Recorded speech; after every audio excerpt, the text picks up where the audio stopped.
पिछली वीडियो में हमने वर्डप्रेस की एक बेसिक थीम बनाई थी जिसके अंदर हमने उसकी styles.css ऐड की थी, index.php ऐड की थी और screenshot.png करके उसका हमने एक स्क्रीनशॉट ऐड किया था अपनी थीम के अंदर और हमने समझा था कि ये चीज़ें किस तरह से काम करती हैं। इस वीडियो में हम लोग ये देखेंगे कि वर्डप्रेस के अंदर आपने अपनी थीम का प्रॉपर एक स्ट्रक्चर कैसे बनाना है। छोटी थीम्स के लिए आपको स्ट्रक्चर की हो सकता है ज़रूरत ना पड़े, लेकिन जैसे जैसे आपकी थीम बड़ी होती जाएगी तो उसको मैनेज करना मुश्किल होता जाएगा। तो इसके लिए हम लोग क्या करते हैं, हम लोग अपनी थीम का एक प्रॉपर स्ट्रक्चर बना के रखते हैं। स्ट्रक्चर मतलब हम लोग अगर हमारे पास JS है, CSS है, उसको हम लोग एक एसेट्स के फोल्डर के अंदर रखते हैं। इसी तरह जो हमारी PHP की फाइल्स हैं उनको भी हम लोग फोल्डर्स के अंदर ऑर्गेनाइज करके रखते हैं। तो डायरेक्टरी स्ट्रक्चर डिस्कस करने से पहले मैं थोड़ा सा आपको कुछ और चीज़ बताना चाहता हूँ और वो ये है कि अगर मैं लेट्स से लास्ट टाइम हमने देखा था कि index.php के अंदर आप कुछ भी अगर लिख देते हैं, लेट्स से मैं इको करवाता हूँ यहाँ पे हेलो वर्ल्ड, और अगर मैं जाके ब्राउज़र के अंदर रिफ्रेश करता हूँ अपने इस पेज को तो मेरे पास हेलो वर्ल्ड लिखा हुआ आ जाएगा। लेकिन अभी मैं क्या करता हूँ, अभी मैं यहाँ पे आता हूँ और एक नई फाइल यहाँ पे ऐड करता हूँ फ्रंट पेज .php के नाम से, और यहाँ पे अभी मैं कुछ नहीं कर रहा, सिर्फ मैंने एक फाइल बनाई है फ्रंट डैश पेज .php के नाम से। मैं क्या करूँगा, ब्राउज़र के अंदर जाके अपने पेज को रिफ़्रेश करूँगा। पेज रिफ़्रेश हो गया, लेकिन आपने एक चीज़ नोट की है कि हमने जो प्रिंट करवाया था वो डिसअपियर हो गया हमारी इस एक फाइल बनाने से। तो ये चीज़ थोड़ी समझ ले, यहाँ पे ऐसा नहीं हो रहा कि कुछ ऐसा जादुई तौर पे हो रहा है कि हमने जो है एक फ़ाइल बनाई है तो हमारा जो कंटेंट आ रहा था index.php से वो गायब हो गया। इसके पीछे की लॉजिक मैं अभी आपको समझाता हूँ। सबसे पहले तो मैं ये फ्रंट डैश पेज .php वाली फाइल है ना, इसको डिलीट कर देता हूँ। एक नई फाइल में यहाँ पे बनाता हूँ पेज .php के नाम से। अब यहाँ पे मैं कुछ लिख देता हूँ, लेट्स से मैं एक h1 का टैग लिखता हूँ और इसमें सिंपली ये लिख देता हूँ this is page .php file. अब देखते हैं, लेकिन अगर मैं इसको ख़त्म कर देता हूँ और यहाँ से आके अपनी साइट को रिफ्रेश करता हूँ तो मेरे पास हेलो वर्ल्ड लिखा हुआ आ गया। अब अगर मैं इसके अंदर कुछ लिखता हूँ पेज .php की फाइल के अंदर और अपने पेज को रिफ्रेश करता हूँ तो इससे कोई फ़र्क नहीं पड़ा, यानी हमारा जो कंटेंट आ रहा है वो index.php की फाइल से आ रहा है। लेकिन अगर मैं यहाँ पे एक फाइल बना देता हूँ फ्रंट पेज .php तो अब हमारा जो कंटेंट है वो index.php से नहीं आएगा, बल्कि वो आएगा फ्रंट पेज .php वाली फाइल से। हमने सिंपली यहाँ पे फ्रंट पेज .php के अंदर लिख दिया है this is front page .php। Browser में जाके इसको रिफ्रेश करते हैं तो हमारा जो कंटेंट आ रहा है वो फ्रंट पेज .php वाली फाइल से आ रहा है। लेकिन अगर मैं डिलीट करूँगा तो हमारा जो कंटेंट आएगा वो index.php वाली फाइल से आएगा। ये वर्डप्रेस के अंदर एक कॉन्सेप्ट होता है फॉल बैकिंग का। तो अगर हमारी front dash page .php missing होती है, वर्डप्रेस इसको चेक करता है कि front dash page .php present है या नहीं। अगर तो ये प्रेजेंट होती है तो ये इस फाइल के अंदर से कंटेंट को रेंडर करवा देता है, अदरवाइज ये index.php वाली फाइल में जाता है और यहाँ से अब हमारे कंटेंट को रेंडर करवाता है। ऐसा होता क्यों है? मैंने यहाँ पे ना एक डायग्राम खोल के रखी हुई है, मैं आपको वहाँ से समझाता हूँ। ये डायग्राम मैंने जो वर्डप्रेस का ऑफिशियल कोडेक्स है वहाँ से डाउनलोड की है, और यहाँ पे आपने अब एक चीज़ नोट करनी है कि front page dot P H P कहाँ पे है? यहाँ पे front dash page dot P H P, और हमारी index dot P H P कहाँ पे है? ये यहाँ पे है। ये टेम्पलेट हायरार्की है बेसिकली जो वर्डप्रेस फॉलो करता है कि लेट से अगर front dash page dot P H P उसको नहीं मिलती तो वो कौन सी फाइल पे जाएगा। अगर front dash page dot P H P उसको नहीं मिलती तो ये देखेगा कि जो हमारा फ्रंट पेज है वहाँ पे हमने कोई पेज शो करवाया हुआ है या पोस्ट शो करवाई हुई है। आपको पता है कि वर्डप्रेस के अंदर हम लोग इस चीज़ को मैनेज कर सकते हैं कि फ्रंट पेज के ऊपर हमारी अपनी मर्जी होती है कि हम कोई पेज शो करवा दें या हम लोग पोस्ट शो करवा दें। ये इन दोनों चीज़ों को देखेगा। और अगर तो हमारी सेटिंग ये वाली होती है ना कि हमने फ्रंट पे कोई पेज शो करवाना है तो ये पेज वाली टेम्पलेट के अंदर जाएगा, ठीक है। और पेज वाली टेम्पलेट के में जाके ये देखेगा कि हमने कस्टम टेम्पलेट रेंडर करवानी है या डिफ़ॉल्ट टेम्पलेट रेंडर करवानी है। अगर तो custom dot P H P वाली फाइल डिफाइन होगी तो ये हमारी जो है वो कस्टम टेम्पलेट रेंडर करवा देगा अगर इसको front dash page dot P H P नहीं मिलेगा। हम लोग इसको चेक करते हैं कि front dash page dot P H P हमारा पेज था, और हम लोग अपनी सेटिंग्स से भी सबसे पहले जाकर चेक करते हैं कि हमारे जो फ्रंट पे है वो पेज ने शो होना है या किसी पोस्ट ने शो होना है। मैं एडमिन पैनल में आ जाता हूँ और यहाँ से सेटिंग्स पे जाता हूँ, जनरल पे जाता हूँ,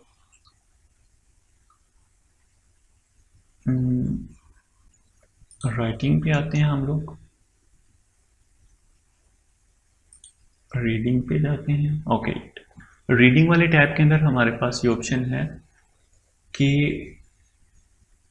हमने होम पेज पे कोई स्टैटिक पेज शो करवाना है या अपनी लेटेस्ट पोस्ट शो करवानी है। तो इसके लिए हम लोग सिलेक्ट कर लेते हैं होम पेज, होम, सेव करते हैं चेंजेस को। अब अगर मैं जाकर इसको रिफ्रेश करता हूँ तो अभी हमारा जो कंटेंट आ रहा है वो front page dot P H P वाली फाइल से आ रहा है, ठीक है।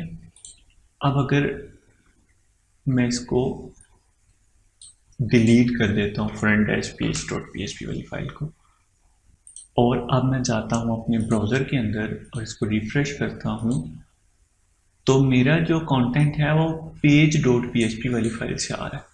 आपने एक चीज़ नोट की है, मैं आपको दिखाता हूँ अभी डायग्राम में। वो चीज़ नोट करने वाली ये थी कि यहाँ पे आपने देखा कि हमारा जो front dash page dot P H P था, हमारा वर्डप्रेस ने ये देखा कि ये वाली फाइल प्रेजेंट है तो उसने यहाँ से कंटेंट रेंडर करवा दिया। अब उसने हमारी सेटिंग्स को देखा कि सेटिंग्स में क्या सेट किया हुआ है, हमने फ्रंट पे पेज शो करवाना है या हमने फ्रंट वाले पेज पे पोस्टें शो करवानी है। तो हमने पेज वाली सेटिंग की थी, अब वो देखेगा पेज टेम्पलेट्स को। तो पेज टेम्पलेट में अगर तो हमने कोई कस्टम टेम्पलेट डिफाइन की हुई है तो ठीक है, या अगर हमने कोई डिफ़ॉल्ट टेम्पलेट रखी हुई है तो ये डिफ़ॉल्ट पे चला जाएगा। तो अगर हमने custom dot P H P वाली फ़ाइल डिफ़ाइन नहीं की हुई, यानी custom dot P H P वाली फ़ाइल नहीं पड़ी हुई, तो ये जाएगा page dot P H P वाली फ़ाइल पे। और अगर एक page dot P H P वाली भी नहीं पड़ी हुई तो ये जाएगा singular dot P H P वाली फ़ाइल पे। और अगर ये भी नहीं पड़ी हुई तो एंड पे ये आके index dot P H P वाली फ़ाइल को रेंडर करेगा। मैं ये सारा प्रोसेस आपको अभी करके दिखाता हूँ, लेकिन इस चीज़ को समझ लें। अब front page dot P H P वाली फाइल पे थे, अगर हमने ये सेट किया हुआ तो ऑप्शन सेटिंग्स में जाके कि फ्रंट पेज पे हमने पोस्टें शो करवानी है तो ठीक है, अगर हमारी front test page dot PHP वाली फाइल मिसिंग होती है तो ये जाएगा होम वाली फाइल पे, और अगर होम वाली भी नहीं मिलेगी इसको तो फिर ये जाएगा सिंगुलर वाली फाइल पे। मैं आपको ज़रा कस्टम वाली एक करके दिखाता हूँ। हमारी अभी कहाँ से रेंडर हो रही है, टेम्पलेट हमारी रेंडर हो रही है पेज डॉट पीएचपी वाली फाइल से। अभी अगर मैं यहाँ पे कस्टम डॉट पीएचपी वाली फाइल बना देता हूँ ना, तो ये क्या करेगा, हमारी कस्टम डॉट पीएचपी वाली फाइल को रेंडर करेगा। ठीक है, इसको रिफ्रेश करते हैं।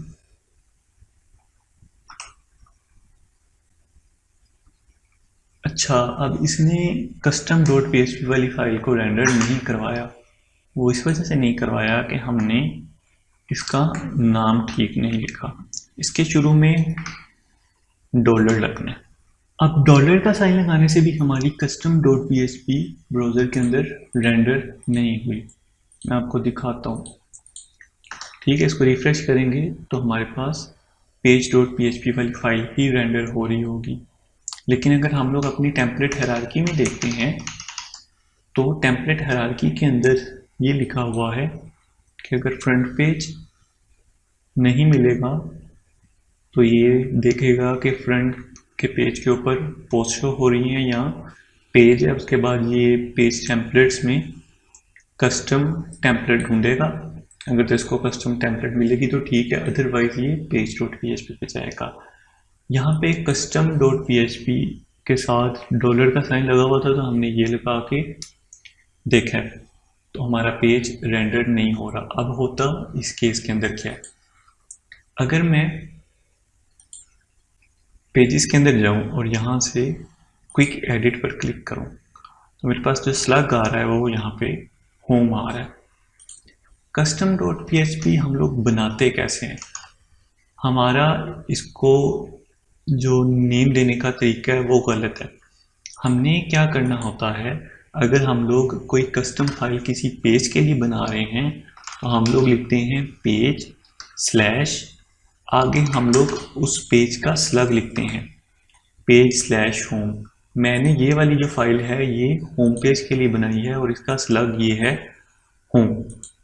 मैं इसको कैंसिल करता हूँ और यहाँ से page dash home dot PHP. अब जब भी मैं होम वाले पेज पे जाऊंगा या किसी भी ऐसे पेज पे जाऊंगा जिसका स्लग होम होगा तो मेरी ये वाली टेम्पलेट रेंडर होगी। अब अगर मैं इस पेज को व्यू करता हूँ ना तो मेरे पास this is custom dot PHP render है। इसको भी अब मैं रिफ्रेश करूंगा मेरे पास कस्टम डॉट पीएचपी ही रेंडर होकर आएगी। अगर मेरे पास कस्टम डॉट पीएचपी नहीं मौजूद होगी तो मेरे पास page dash home dot PHP render होकर डिस्प्ले हो जाएगी। और अगर ये भी अवेलेबल नहीं होगी तो फिर मैं जाऊंगा पेज डॉट पीएचपी पे, और अगर ये पेज डॉट पीएचपी भी अवेलेबल नहीं होगी फिर सिंपली मैं जाऊंगा सिंगुलर डॉट पीएचपी पे। और अगर सिंगुलर डॉट पीएचपी भी अवेलेबल नहीं होगी तो सिंपली हम लोग इंडेक्स वाली फाइल को देखेंगे कि वर्डप्रेस जो है वो इंडेक्स वाली फाइल को रेंडर कर रहा है। अब हम लोग देखेंगे कि हमारी जो डायरेक्टरी स्ट्रक्चर है वो कैसे बनेगा। मैंने यहाँ पे लिंक ओपन किया हुआ है developer.wordpress.org। यहाँ पे थीम बेसिक्स के अंदर अगर आप यहाँ पे आएंगे ना ऑर्गेनाइजिंग थीम फाइल्स तो आपके पास ये वाला एक पेज ओपन होके आएगा। तो सिंपली हमने ये वाली जो गाइडलाइन है इसको फॉलो करते हुए अपने पास सारे पेजेस बना लेने हैं। अच्छा, यहाँ पे आप नोट कर रहे होंगे कि कुछ पेजेस के आगे या कुछ हमारे जो फाइल्स हैं उनके आगे लिखा हुआ है डिर। डिर का मतलब है डायरेक्टरी। तो जहाँ जहाँ पे डिर लिखा हुआ है उसकी जगह पे आपने एक फोल्डर बनाना है। सबसे पहले एसेट्स से शुरू करते हैं। यहाँ पे मैं एक एसेट्स का फोल्डर बनाऊंगा, उसके अंदर मैं CSS का फोल्डर बनाता हूँ। एसेट्स के अंदर ही रह के मैं एक इमेजेस का फोल्डर बनाऊंगा और एसेट्स के अंदर ही मैं एक JS का फोल्डर बनाऊंगा। ऐसे सारा काम हमारा कंप्लीट हो गया है और हम लोग एक नया फोल्डर बनाते हैं। अभी यहाँ पे आके मैं जो खाली जगह उस पर क्लिक करता हूँ, फोल्डर क्रिएट करने वाले आइकन पे क्लिक करता हूँ, INC, और इस फोल्डर के अंदर हमें कोई और दूसरा फोल्डर नहीं बनाना। एक अब हम लोग टेम्पलेट पार्ट्स का फोल्डर बनाते हैं।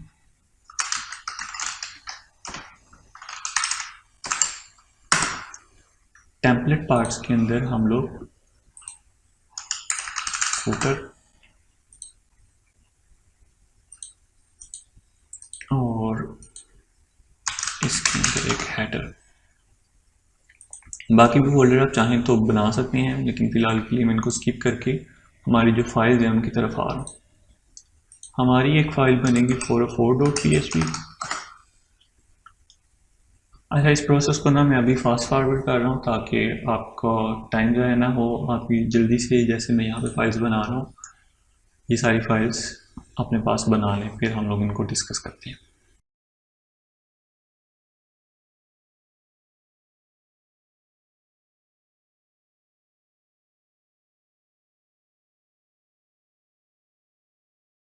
हमारी फाइल्स कंप्लीट हो चुकी हैं, मैंने सारी फाइल्स यहाँ पे बना ली हैं, लेकिन हमारी जो सबसे मेन फाइल है वो functions.php की फाइल है। ये हमारी बहुत इंपॉर्टेंट फाइल है, इसको हम लोग डिटेल से देखेंगे भी, और हम लोग ज़्यादातर जो काम कर रहे होंगे वो इसी फाइल के अंदर कर रहे होंगे।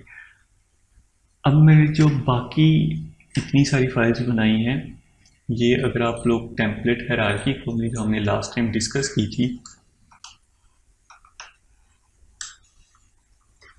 ये तो आप देखेंगे कि बहुत सारी फाइल्स आपको यहाँ पे नज़र आ रही हैं, तो आप खुद भी इनको स्टडी कर सकते हैं। और मैं आपको रिकमेंड करता हूँ कि आप लाजमी जाकर ये वाली जो फाइल्स हैं इनको स्टडी करें और देखें कि कौन सी फाइल क्या काम करती है। मैं आपको इसका एक ओवरव्यू दे देता हूँ। अगर हम लोग index.php वाली फाइल के अंदर आएँ तो आपको पता है कि ये हमारी मेन फाइल है जो रेंडर होकर आती है। और अगर यहाँ पे मैं अब जाऊँ फ्रंट पेज.php पे, तो अभी फ्रंट पेज.php मौजूद है, जिसकी वजह से हमारी index.php रेंडर नहीं होगी। हमने पेज होम भी बनाया हुआ है, तो इसको डिलीट कर देते हैं। ये हमारा कस्टम पेज था। अब फ्रंट डैश पेज.php के अंदर मैं सिंपली क्या करता हूँ, अपनी HTML लिखता हूँ, और बॉडी के अंदर मैं सिंपली कुछ भी फिलहाल के लिए लिख देता हूँ। H1 के टैग के अंदर मैं लिखता हूँ जी दिस इज कंटेंट। अब ये कंटेंट लिखना कहाँ है? अगर हम लोग ये सारा कुछ, यानी कि इसका हेडर फुटर, मतलब हर चीज़ इसी फाइल के अंदर रहने देंगे, तो ये फाइल हमारी बहुत बड़ी हो जाएगी, जिसकी वजह से फ्यूचर के अंदर इसको मैनेज करना बहुत ज़्यादा मुश्किल हो जाएगा। तो हम लोग क्या करेंगे, हम लोग ये जो हमारा हेड वाला पार्ट है, मतलब ये वाला जो पार्ट है, ये हमें ऑलमोस्ट हर जगह पे ही चाहिए अपनी थीम के अंदर, मतलब हर पेज के अंदर इसकी ज़रूरत पड़ सकती है हमें।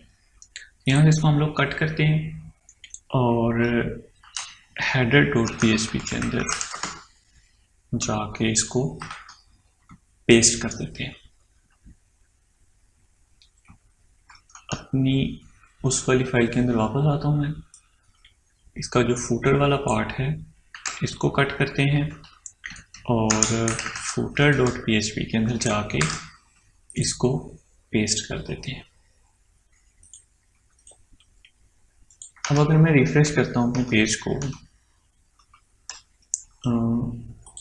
ये वाला पेज था हमारा, इसको मैंने रिफ्रेश किया तो ये आ गया दिस इज कंटेंट। अब अगर मैं यहाँ पे कंट्रोल U करता हूँ तो सिर्फ मेरे पास H1 का टैग आ रहा है। अब हम लोग कैसे अपने जो हेडर और फूटर हैं इसको अपने फ्रंट पेज.php वाली फाइल में इंक्लूड करवाएंगे? हम लोग सिंपली क्या करेंगे, वर्डप्रेस का एक फंक्शन होता है जी, वर्डप्रेस का एक फंक्शन है wp_head। अगर आप ये किसी भी जगह पे कॉल कर देंगे तो आपका हेडर उससे काफी आ जाएगा। मैंने हेड कॉल किया तो मेरा हेड वाला जितना पोर्शन है अब आ जाएगा। कुछ चीज़ें तो हमने इसके अंदर ऐड की थी, लेकिन कुछ चीज़ें ऐसी हैं जो कि वर्डप्रेस खुद ही ऐड कर देते हैं। जो स्टाइल्स हैं ये हमने ऐड नहीं थे किए, तो वो सारी चीज़ें हमने ऐड नहीं थी की, लेकिन वर्डप्रेस ने क्या किया, अपनी तरफ से कुछ चीज़ें ऐड कर दी हैं। इसी तरह अगर मैंने फूटर कॉल करवाना है किसी जगह पे अपना, मैं चाहता हूँ मेरा फूटर यहाँ पे आए, तो मैं क्या करूँगा, सिंपली wp_footer का एक फंक्शन है, तो मैं यहाँ पे कॉल करवा दूंगा। आपकी अपनी मर्जी है आपने कौन सी चीज़ कहाँ पे कॉल करवानी है। इसी तरह अगर आपने साइड बार कॉल करना है तो मैं यहाँ पे लिखूंगा wp_sidebar। तो wp गेट साइड बार करके एक फंक्शन है जिससे आपका साइड बार भी आ जाएगा। अगर मैं अब इसको रिफ्रेश करता हूँ यहाँ पे आके, देखिए H1 दिस इज कंटेंट। अगर मैं कंट्रोल R करता हूँ तो हमारे पास कंटेंट के बाद ये जो फुटर है ये भी आना शुरू हो गया।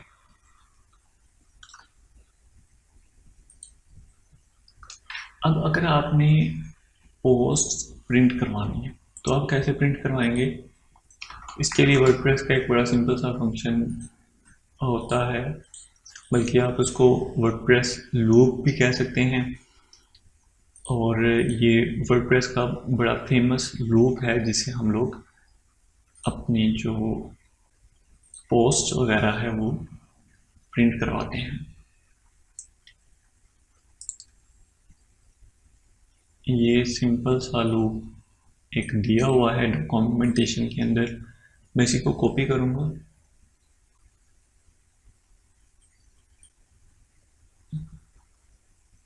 बल्कि इसको कॉपी कर लेते हैं, इसको कॉपी करते हैं और हम लोग क्या करते हैं,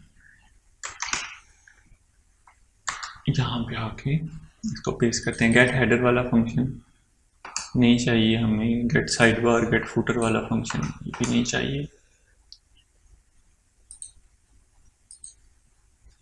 और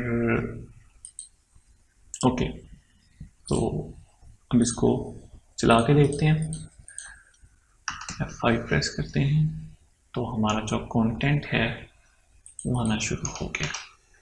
अब अगर मैं अब अपनी डॉक्यूमेंटेशन पे वापस जाऊं तो कंटेंट भी हम लोग प्रिंट करवा सकते हैं, और यहाँ पे काफ़ी सारी चीज़ें हैं जो हम लोग प्रिंट करवा सकते हैं। अगर हमें सिर्फ टाइटल चाहिए तो हम लोग सिंपली यहाँ पे जाकर लिखेंगे द टाइटल, और अगर मैं अब रिफ्रेश करवाता हूँ अपने पेज को तो मेरे पास टाइटल आना शुरू हो गया। हम लोग इसकी सेटिंग्स में जाके ना रीडिंग यहाँ से होम पेज को सेट कर देते हैं कि हमारी लेटेस्ट पोस्ट शो करवाए। रिफ्रेश करते हैं, अब ये हमारी जो पोस्ट हैं वो शो करवा रहा है। एडमिन पैनल में जाके अगर देखते हैं तो हमारे पास टोटल एक ही पोस्ट है और इसका टाइटल आप देखें, टाइटल इसका आ रहा है हेलो वर्ल्ड। तो हेलो वर्ल्ड उसने प्रिंट करवा दिया। जितनी भी पोस्ट होंगी उनका टाइटल ये इस पेज के ऊपर प्रिंट करवा देगा। मैं एक और पोस्ट ऐड करता हूँ, test post, this is our test post, और इसको पब्लिश कर देते हैं। यहाँ से भी पब्लिश, रिफ्रेश करते हैं यहाँ से तो यहाँ पे एक और पोस्ट आनी चाहिए, देखा टेस्ट पोस्ट हेलो वर्ल्ड।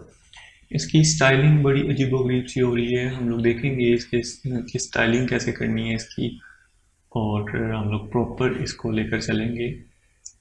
फिलहाल के लिए इतना ही आपको ये समझ में आ जाना चाहिए अभी तक कि वर्डप्रेस की जो टेम्पलेट हायरार्की है वो क्या चीज़ है, वर्डप्रेस कैसे फाइलों को देखता है और कौन सी फाइल कब चलाता है। इसके अलावा आपके पास एक लूप है ये सिंपली PHP की वाइल लूप की तरह ही है, इसमें कोई इतना वो है नहीं है, कोई इतनी कम्प्लेक्सिटी नहीं है, सिंपल सिंपल सी चीज़ें हैं, बने बनाए फंक्शन हैं, उनको आपने कॉल करना है। WP फूटर जहाँ पे भी कॉल करेंगे आपका फूटर वो इंक्लूड करवा देगा, WP हेड जहाँ पे आप कॉल करेंगे वो आपका हेडर इंक्लूड करवा देगा। और इन्हीं चीज़ों की वजह से वर्डप्रेस बहुत ज़्यादा फेमस है। आई होप आपको इन चीज़ों की समझ आई होगी। अगली वीडियोस में हम लोग मज़ीद चीज़ें वर्डप्रेस के डिस्कस करेंगे और मज़ीद एडवांस टॉपिक्स की तरफ जाएंगे।